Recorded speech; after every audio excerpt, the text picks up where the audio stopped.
CJ റോയിയുടെ ആത്മഹത്യയെക്കുറിച്ചുള്ള പുതിയ വിവരങ്ങൾ എന്തൊക്കെയാണ്? അത് പറയും മുമ്പ് ഞാൻ വളരെ പ്രധാനപ്പെട്ട ഒരു കാര്യം പറയാം.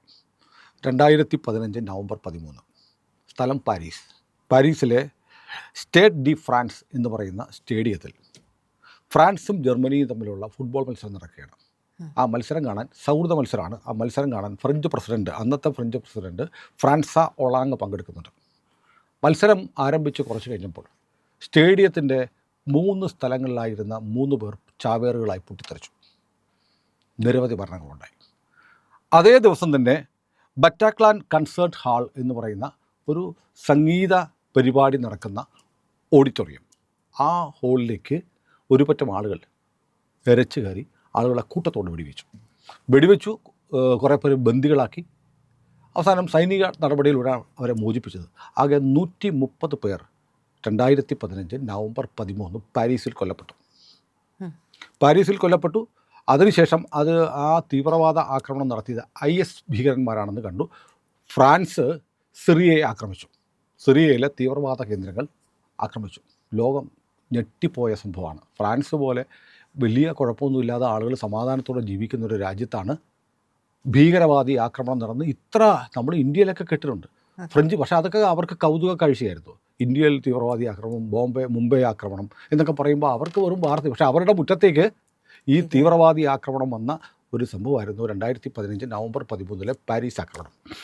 അതിനുശേഷം ഫ്രാൻസ് വളരെ വിശദമായി അന്വേഷണം നടത്തിയപ്പോൾ കണ്ടെത്തിയൊരു കാര്യം, പഴയ ചെക്കോസ്ലോവാക്യ പിളർന്നുണ്ടായ രാജ്യമായ സ്ലോവാക്യ എന്ന് പറയുന്ന രാജ്യത്തു നിന്നാണ് ഈ തീവ്രവാദ ആക്രമണത്തിന് വേണ്ടുന്ന ആയുധങ്ങൾ, സ്ഫോടക വസ്തുക്കൾ എത്തിയത്. അന്നു മുതൽ ലോകത്തിൻ്റെ ആയുധ കള്ളക്കടത്തിൻ്റെ മാപ്പിലെ ഏറ്റവും പ്രധാനപ്പെട്ട കേന്ദ്രമാണ് സ്ലോവാക്യ. അഫ്ഗാനിസ്ഥാനിലാണ് ഏറ്റവും കൂടുതൽ ഹെറോയിൻ ഉണ്ടാക്കുന്നത്. ഈ ഹെറോയിൻ ഏറ്റവും കൂടുതൽ കടത്തുന്നത് സ്ലോവാക്യയിലാണ്. അഫ്ഗാനിസ്ഥാനിലുണ്ടാക്കി സ്ലോവാക്യയിൽ പോകും. ഹാഷിഷ്, അതായത് ലോകത്തെ ആയുധ വ്യാപാരത്തിൻ്റെയും മയക്കുമരുന്ന്, ഡ്രഗ്സിൻ്റെയും ഏറ്റവും പ്രധാനപ്പെട്ട ഒരു കേന്ദ്രമാണ് യൂറോപ്പിലെ ഏറ്റവും മനോഹരമായ ലോകത്തെ ഏറ്റവും മനോഹരമായ കൊട്ടാരങ്ങളുള്ള രാജ്യം സ്ലോവാക്യയാണ്. വളരെ എക്സ്പെൻസ് കുറഞ്ഞ, വിനോദസഞ്ചാരത്തിന് ഒരുപാട് സാധ്യതയുണ്ട്. വളരെ സുന്ദരമായ രാജ്യമാണ്, വലിയ തിരക്കൊന്നുമില്ല. ഈ സ്ലോവാക്യയ്ക്ക് ഇങ്ങനെ ചില ഗുണങ്ങളുണ്ട്.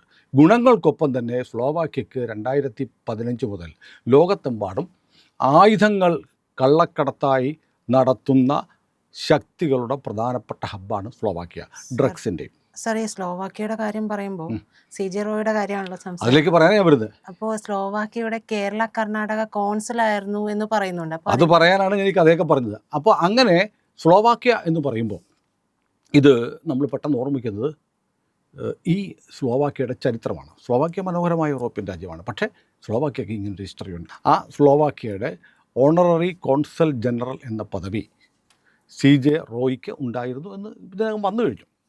അപ്പോൾ അത് മാത്രമല്ല, അതിനുശേഷം വന്ന വിവരങ്ങളെന്ന് വെച്ചാൽ ഈ ഓണററി കോൺസൽ ജനറലിൻ്റെ ഓഫീസ് പ്രവർത്തിച്ചിരുന്നത് CJ റോയിയുടെ കോൺഫിഡൻറ്റ് ഗ്രൂപ്പിൻ്റെ കെട്ടിടത്തിലാണ്. ഒന്നത് കേരളവും കർണാടകയും ഉൾപ്പെടെയുള്ള ഇന്ത്യയിലെ 2 സംസ്ഥാനങ്ങളുടെ കോൺസൽ ജനറൽ. അങ്ങനൊരു വ്യവസ്ഥ നമ്മുടെ രാജ്യത്തില്ല. പക്ഷേ നമ്മുടെ രാജ്യത്ത് ഒരുപാട് പേര് ട്രേഡ് കമ്മീഷണർമാർ, കോൺസൽ ജനറൽമാർ, ചെറിയ രാജ്യങ്ങളുടെ കോൺസൽ ജനറൽമാർ എന്നുള്ള പദവിയിൽ കുറേ ആളുകൾ, കുറേ പ്രാഞ്ചിയേട്ടന്മാരിങ്ങനെ നടക്കുന്നുണ്ട്. സത്യത്തിൽ ഇതൊക്കെ കാശ് കൊടുത്ത് മേടിക്കുന്ന ഇത്തരം രാജ്യങ്ങൾക്ക് ഒരു വ്യവസ്ഥയുണ്ട്. വിവിധ രാജ്യങ്ങളിലെ ബിസിനസ് രംഗത്ത് അങ്ങനെയുള്ളവർക്കൊക്കെ ഇത്തരം പദവികൾ കൊടുക്കാം എന്ന് പറയുന്നുണ്ട്. അപ്പോൾ ഇത്തരം പദവികൾ കൊടുത്താൽ എന്താണ് ഗുണം എന്ന് ആലോചിക്കണം. ഈ പദവികൾ കൊടുത്താലുള്ള ഒരു ഗുണം എന്ന് പറയുന്നത്, ഔദ്യോഗിക രാജ്യങ്ങളും തമ്മിലാണ് കോൺസൽ ജനറൽമാരെ വെക്കുന്നത്. ഇത് ഇന്ത്യയിലെ 2 സംസ്ഥാനങ്ങൾക്ക് ഒരു കോൺസൽ ജനറലിനെ സ്ലോവാക്യ പ്രഖ്യാപിക്കുന്നു. അദ്ദേഹം അതിൻ്റെ ഓഫീസ് പ്രവർത്തിക്കുന്നു. ആ രാജ്യത്തിൻ്റെ കൊടി വെക്കാം, ആ രാജ്യത്തിൻ്റെ കോൺസൽ ജനറൽ എന്നുള്ള ബോർഡ് വയ്ക്കാം. അപ്പോൾ അതുകൊണ്ട് ചിലപ്പോൾ എന്തോന്നറിയോ, ചില പരിപാടികൾക്ക് പ്രോട്ടോക്കോൾ പരിരക്ഷ കിട്ടും, പരിമിതമായ നയതന്ത്ര പരിരക്ഷ കിട്ടും. അതിലൊക്കെ ഉപരി ഈ കോൺസൽ ജനറലിൻ്റെ ഓഫീസ് സ്ലോവാക്യയുടെ ഓഫീസ് ആയതുകൊണ്ട് അവിടെ ഇന്ത്യയിലെ ഏജൻസികൾക്ക് കയറിപ്പറ്റാൻ ലിമിറ്റേഷൻസ് ഉണ്ട്. അപ്പോൾ അവിടെ ഇരിക്കുന്ന കുറച്ച് രേഖകൾ പറയുകയാണ്. ആ രേഖകൾ IT അല്ലെങ്കിൽ ED വന്നിട്ട് പരിശോധിക്കാൻ നേരത്ത് ഈ കോൺസൽ ജനറൽ പറയും ഇതൊക്കെ സ്ലോവാക്യയുമായി ബന്ധപ്പെട്ട ഇടപാടുകളുടെ രേഖകളാണെന്ന് പറഞ്ഞാൽ അതിനൊരു ഇമ്മ്യൂണിറ്റി ഉണ്ട്, പരിശോധിക്കാൻ പറ്റില്ല. അങ്ങനെ വരുന്ന കുറച്ച് ഫണ്ട്, സ്ലോവാക്യ രാജ്യവുമായി ബന്ധപ്പെട്ട് വരുന്ന ഫണ്ട്, അത് സ്ലോവാക്യ എന്ന് പറയുന്ന രാജ്യത്തിൻ്റെ ചില ഇൻട്രസ്റ്റുകൾ സംരക്ഷിക്കാനും അവിടുത്തുള്ള വ്യവസായികൾക്ക് ഇന്ത്യയിൽ വ്യവസായം തുടങ്ങാനും മറ്റുള്ള സഹായത്തിനുള്ള ഫണ്ടാണെന്ന് പറഞ്ഞ് അതിനെ IT ഉൾപ്പെടെ ചോദ്യം ചെയ്യാൻ പാടില്ല. ഇത് വിയന്ന കൺവെൻഷനിൽ ഐക്യരാഷ്ട്രസഭ അംഗീകരിച്ചിട്ടുള്ള വിയന്ന കൺവെൻഷൻ പ്രകാരമുള്ള ഒരു ഇമ്മ്യൂണിറ്റിയാണ്. അതായത് ഇവർക്ക് പരിമിതമായ തോതിലെങ്കിലും ഇത്തരം കോൺസുൽ ജനറലിൻ്റെ പദവിയുള്ള ആളുകൾക്ക് പരിശോധനകൾ കൂടാതെ കടന്നു പോകാം. അപ്പോൾ നോക്കൂ, ഞാൻ എൻ്റെ വീട് അല്ലെങ്കിൽ എൻ്റെ ഓഫീസിൻ്റെ മുന്നിൽ സ്ലോവാക്യൻ കോൺസുലർ ജനറലിൻ്റെ ഓഫീസ് എന്നുള്ള ബോർഡ് വെക്കുന്നു. അപ്പോൾ ഓട്ടോമാറ്റിക്കലി ഈ ഓഫീസിന് എന്ത് വരുന്നു? ഒരു ഇമ്മ്യൂണിറ്റി വരുന്നു. ഇവിടെ അങ്ങനെ മറ്റ് ഏജൻസികൾക്കൊന്നും കയറാൻ പറ്റില്ല. ഇതൊരു വലിയ പ്രശ്നമാണ്. അപ്പോൾ എങ്ങനെയാണ് കേരളത്തിൻ്റെയും കർണാടകയുടെയും ചുമതലയുള്ള സ്ലോവാക്യയുടെ കോൺസുലർ ജനറലായി റോയി മാറിയത് എന്നത് ഗുരുതരമായ ഒരു പ്രശ്നമാണ്. അപ്പോൾ നമ്മൾ ഇന്ന് രാവിലെ പ്രജിതയും നമ്മുടെ ജ്യോതിർഘോഷും കൂടെ സംസാരിച്ചൊരു വീഡിയോയിൽ ഒരു ദുബായ് കണക്ഷൻ പറയുന്നുണ്ട്. ആ ദുബായ് കണക്ഷൻ, അതുകൊണ്ട് ആ ഭാഗം ഞാൻ കാണുന്നില്ല. അത് കാണാത്ത പ്രേക്ഷകർ ആ വീഡിയോ ഒന്ന് കാണാം. ഇതിന് തൊട്ട് മുമ്പ് 2-3 വീഡിയോകൾക്ക് മുമ്പ് നമ്മൾ ചെയ്തൊരു വീഡിയോ ആണ്. അതിൻ്റെ ഒരു ഫോളോ അപ്പ് സ്റ്റോറിയായിട്ട് കൂട്ടിയാൽ മതി. ഒന്നത്. രണ്ടാമത്തെ കാര്യം, ഇങ്ങനെ കിട്ടിയ രേഖകൾ വല്ലതുമാണോ നേരത്തെ പറഞ്ഞ ഒരു ലോക്കർ, നമ്മൾ പറഞ്ഞിരുന്നു ഒരു തുറക്കാനുള്ള ലോക്കറുണ്ട്. ലോക്കർ കോൺഫിഡൻറ്റ് ഗ്രൂപ്പിൻ്റെ മാനേജിംഗ് ഡയറക്ടർ ജോസഫിനെ ചോദ്യം ചെയ്തപ്പോൾ കണ്ടെത്തി ആ ലോക്കർ സീൽ ചെയ്തിരിക്കുകയാണ്. അത് തുറക്കാനും ചില രേഖകൾ ഒപ്പിടാനും വേണ്ടി റോയിയെ വിളിച്ചു വരുത്തിയതാണ്. അപ്പോഴാണ് റോയി എനിക്ക് അമ്മയോട് സംസാരിക്കാനുണ്ട് എന്ന് പറഞ്ഞിട്ടൊരു മെസ്സേജ് അയച്ചു സഹോദരന്. ബിഗ് ട്രബിൾ, വലിയ കുഴപ്പമാണ് എന്ന് കാണിച്ച് ഒരു മെസ്സേജ് അയച്ചിട്ട് ആ ക്യാബിനിലേക്ക് കയറി അകത്തുനിന്ന് കുറ്റിയിട്ടു. സൈലൻസർ ഉള്ളതൊക്കെ ആയതുകൊണ്ട് വെടിവെച്ച കേട്ടില്ല. കുറച്ച് കഴിഞ്ഞിട്ട് കാണാതിരുന്നപ്പോൾ വാതിൽ ചവിട്ടിപ്പൊളിച്ചാണ് അകത്ത് കയറുന്നത്. അപ്പോഴാണ് നെഞ്ചിൽ വെടിയേറ്റ നിലയിൽ റോയിയെ കണ്ടെത്തുന്നത്. അദ്ദേഹത്തിൻ്റെ പക്കലുണ്ടായിരുന്ന ഓസ്ട്രിയൻ നിർമ്മിതമായ പിസ്റ്റൽ കൊണ്ടാണ് വെടിവെച്ചിരിക്കുന്നത്. ഹൃദയവും ശ്വാസകോശവും തകർത്ത് വെടിയുണ്ട പുറത്തേക്ക് പോയി. പിന്നെ റോയി എല്ലാ യാത്രകൾക്കിടയിലും തൻ്റെ ബ്രീഫ് കേസിൽ ഈ തോക്ക് സൂക്ഷിക്കാറുണ്ടായിരുന്നു. അപ്പോൾ അതെന്തുകൊണ്ടായിരിക്കാം? റോയി കേരളത്തിൽ ഉൾപ്പെടെ എല്ലായിടത്തും സഞ്ചരിക്കുമ്പോൾ ഈ തോക്ക് സൂക്ഷിക്കുന്നത് എന്തുകൊണ്ടായിരുന്നു? ഒരു ചോദ്യമാണ്. എന്തിനകത്ത് അങ്ങനെ അദ്ദേഹത്തിന് എന്തെങ്കിലും ഭീഷണികൾ ഉണ്ടായതായിട്ട് അറിയില്ല. അപ്പോൾ ഒരു വിദേശ രാജ്യത്തിൻ്റെ കോൺസുൽ ജനറലായിട്ട് തൻ്റെ സ്വന്തം ഓഫീസ് മാറ്റി എന്നിട്ട് അത്തരം ചില പരിരക്ഷകൾ ആ രാജ്യത്തിൻ്റെ കെയർ ഓഫിലുള്ള പരിരക്ഷകൾ കിട്ടാൻ ശ്രമിച്ചിട്ടുണ്ടോ? എങ്ങനെ അദ്ദേഹത്തിന് കോൺസുൽ ജനറൽ എന്നുള്ള പദവി കിട്ടി? അതും പ്രത്യേകിച്ച് എന്തുകൊണ്ട് സ്ലോവാക്യയുടെ തന്നെ തിരഞ്ഞെടുത്തു? സ്ലോവാക്യയുടെ ഹിസ്റ്ററി അത്ര നല്ലതല്ലാത്തതുകൊണ്ട് എന്തുകൊണ്ട് സ്ലോവാക്യയുടെ തന്നെ തിരഞ്ഞെടുത്തു എന്നത് വളരെ പ്രസക്തമായ ചോദ്യമാണ്. അപ്പോൾ നമുക്കിപ്പോൾ പറയാനുള്ളത് ഈ സംഗതികളെക്കുറിച്ച്, റോയിയുടെ മരണത്തെക്കുറിച്ച് കേന്ദ്ര ഇൻ്റലിജൻസ് ബ്യൂറോ ഇപ്പോൾ അന്വേഷണം ആരംഭിച്ചിട്ടുണ്ട്. റോയിയുടെ മരണം കേന്ദ്ര സർക്കാർ വളരെ കാര്യമായി ശ്രദ്ധിക്കുന്നുണ്ട് എന്ന് വ്യക്തമായി കഴിഞ്ഞിരിക്കുന്നു. അതുമാത്രമല്ല, പുറത്ത് വന്നിരിക്കുന്ന മറ്റൊരു വിവരം, ഇദ്ദേഹം 9 പേരുള്ള ആത്മഹത്യാക്കുറിപ്പുണ്ട്, അതുകൊണ്ട് തനിക്കിനി ചില ഗുരുതരമായ പ്രത്യാഘാതങ്ങളുണ്ട്, തൻ്റെ ഭാവി എങ്ങനെയാണോ എന്നൊക്കെ പറഞ്ഞ് ഇങ്ങനെ കണക്കൊക്കെ എഴുതി എന്നൊക്കെയാണ് മാധ്യമങ്ങൾ പറയുന്നത്. മാത്രമല്ല, കർണാടക പോലീസ് ഒരു പ്രത്യേക അന്വേഷണ സംഘം DIG വംശി കൃഷ്ണയുടെ നേതൃത്വത്തിൽ ആരംഭിച്ചിട്ടുണ്ട്. ആ സംഘത്തിൻ്റെ അന്വേഷണം നടക്കുന്നുണ്ട്.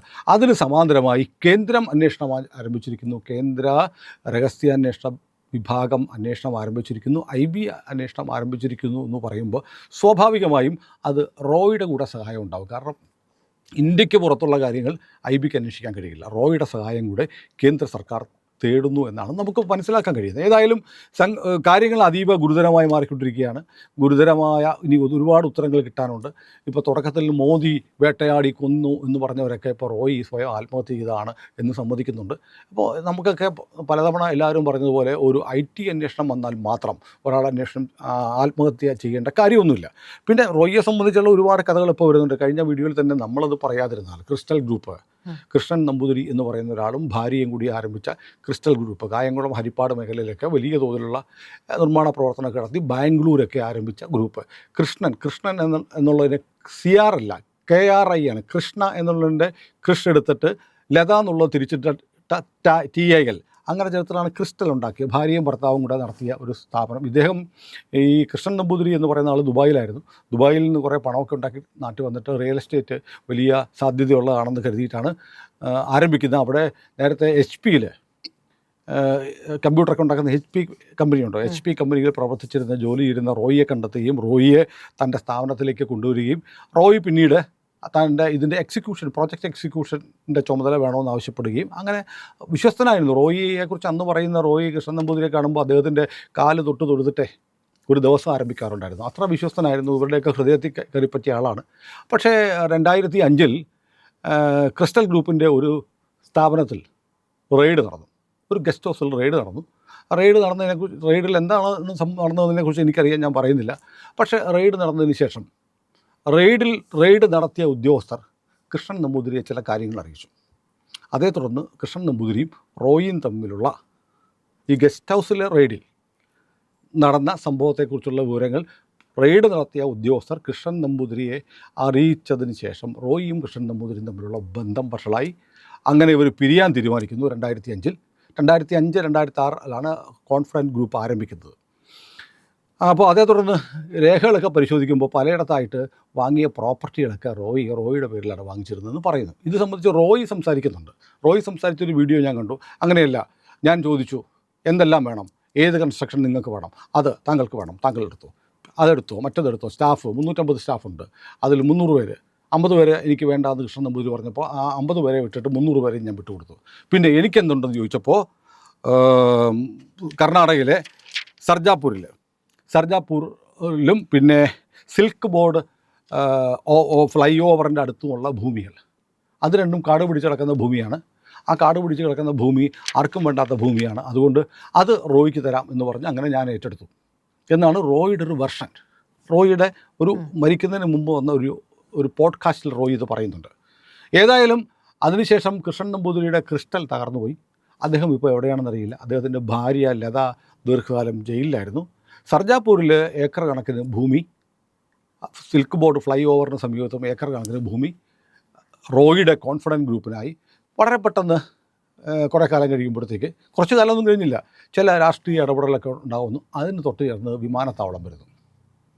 അപ്പോൾ ഇതൊക്കെ യാദൃശ്ചികമാണോ എന്ന് ചോദിച്ചാൽ യാദൃശ്ചികമാകാം. അല്ലെങ്കിൽ ഒരു വലിയ ധനാഢ്യന് ആയിരക്കണക്കിന് ഏക്കർ, 100 ഏക്കർ സ്വന്തമാവുന്നു, അതിനോട് ചേർന്ന് ഒരു വിമാനത്താവളത്തിൻ്റെ പ്രൊജക്റ്റ് വരുന്നു. ഇതൊക്കെ ആധുനിക ബിസിനസ് സംരംഭങ്ങളുടെ ഭാഗമായി ഉണ്ടായും വരാം.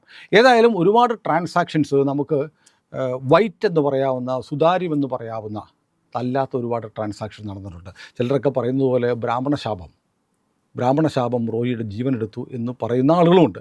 അതിലേക്ക് ആ കഥയുടെ വിശദാംശങ്ങളിലേക്ക് കടക്കാൻ എനിക്ക് താല്പര്യമില്ലാത്തതുകൊണ്ടും നമ്മൾ അങ്ങനത്തെ ഒരാൾ മരിച്ചതിന് ശേഷം അദ്ദേഹത്തെ ചെളിവാരി പൂശുന്ന ഒരു കഥ പറയാൻ നമുക്ക് താല്പര്യമില്ലാത്തതുകൊണ്ട് അതിലേക്ക് കടക്കുന്നില്ല.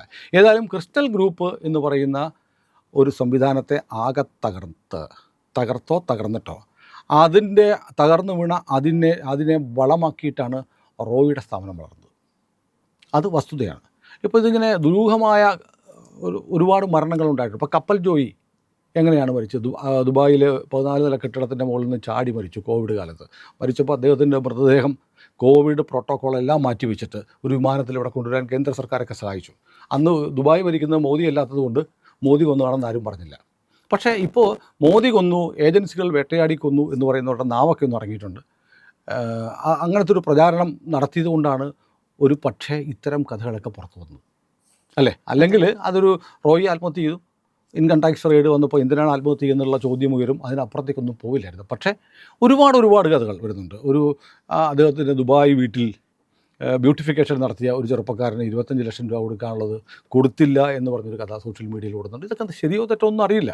പക്ഷേ മരിച്ചു കിടക്കുന്ന ഒരാളുടെ മൃതദേഹം സംസ്കരിക്കുന്നതിന് മുമ്പ് തന്നെ ഇത്തരം കഥകൾ ഉണ്ടായത് ഇവിടെ ചില ആളുകൾ കാണിച്ച വൃത്തികേട് കൊണ്ടാണ്. ഒരു മരിച്ചു കിടക്കുന്ന ഒരാളെ ആദരിക്കണം അതിനുശേഷം നമുക്ക് പിന്നീട് കാര്യങ്ങൾ സംസാരിക്കാം. പക്ഷേ അതിന് മുമ്പ് തന്നെ എരിവും പുളിപ്പും ഒക്കെയുള്ള മസാല ചേർത്ത ഒരുപാട് കഥകൾ കേരളത്തിലെ ചില ആളുകൾ കേന്ദ്ര സർക്കാരിനെ പ്രതികരിക്കാൻ വേണ്ടി ഉന്നയിച്ചതിൻ്റെ പശ്ചാത്തലത്തിൽ വേറെ ഒരുപാട് കഥകൾ ഉള്ളതോ ഇല്ലാത്തതോ എന്ന് അറിഞ്ഞുകൂടാത്ത കഥകൾ പുറത്തു വന്നു. ഏതായാലും ഒരു കാര്യം ഉറപ്പാണ്, നമ്മളീ പറയുന്നത് സ്ലോവാക്യയുടെ കോൺസുൽ ജനറൽ ആയിരുന്നു, ഓണററി കോൺസുൽ ജനറൽ ആയിരുന്നു. ആ ഓഫീസ് പ്രവർത്തിച്ചിരുന്നത് അദ്ദേഹത്തിൻ്റെ തന്നെ കെട്ടിടത്തിലായിരുന്നു.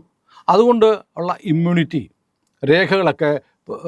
രേഖകളും പണമിടപാടുകളൊക്കെ സ്ലോവാക്യൻ സർക്കാരിൻ്റെ പരിരക്ഷ.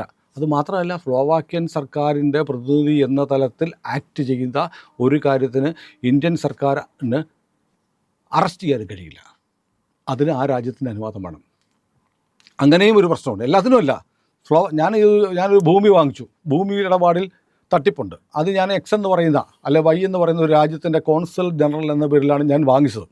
അതിനകത്ത് വലിയ അഴിമതിയുണ്ട് എന്ന് വരുന്നു. അപ്പോൾ ഞാൻ പറയാ ഞാനത് വാങ്ങിയിരിക്കുന്നത് എക്സ് എന്ന് പറയുന്ന വിദേശ രാജ്യത്തിന് വേണ്ടിയിട്ടാണ് എന്ന് പറയുമ്പോൾ ഇന്ത്യയായിട്ട് നയതന്ത്ര ബന്ധമുള്ള ഒരു രാജ്യമാണെങ്കിൽ എന്നെ അറസ്റ്റ് ചെയ്യാൻ നമ്മുടെ രാജ്യത്തെ ഏജൻസികൾക്ക് പറ്റില്ല. അത്തരം ഒരു ഇമ്മ്യൂണിറ്റി റോയ്ക്കുണ്ടായിരുന്നോ? അതുകൊണ്ടൊക്കെ ചില പ്രശ്നങ്ങൾ വന്നോ? എന്തുകൊണ്ടാണ്? ഏറ്റവും പ്രധാനപ്പെട്ട കാര്യം, ഏറ്റവും സുപ്രധാനമായ ഒരു ഓഫീസ്, കോടിക്കണക്കിന് 100 കോടിയുടെ വ്യാപാരം, റിയൽ എസ്റ്റേറ്റ് വ്യാപാരം നടക്കുന്ന ഒരു സ്ഥാപനത്തിൻ്റെ ഓഫീസിൽ കഴിഞ്ഞ 3 മാസമായിട്ട് CCTV ക്യാമറകൾ പ്രവർത്തിക്കുന്നില്ലായിരുന്നു. എന്തുകൊണ്ടാണ്? റോയിയുടെ പോലെ, കോൺഫിഡൻറ്റ് ഗ്രൂപ്പിൻ്റെ പോലെ ഏറ്റവും പ്രധാനപ്പെട്ട ഒരു സ്ഥാപനത്തിൻ്റെ ഓഫീസിൽ കഴിഞ്ഞ 90 ദിവസത്തിലേറെയായി CCTV ക്യാമറകൾ പ്രവർത്തിക്കുന്നില്ല എന്നത് യാദൃശ്ചികമാണെന്ന് കരുതാൻ മാത്രം നിഷ്കളങ്കരാണോ നമ്മൾ? അറിയില്ല.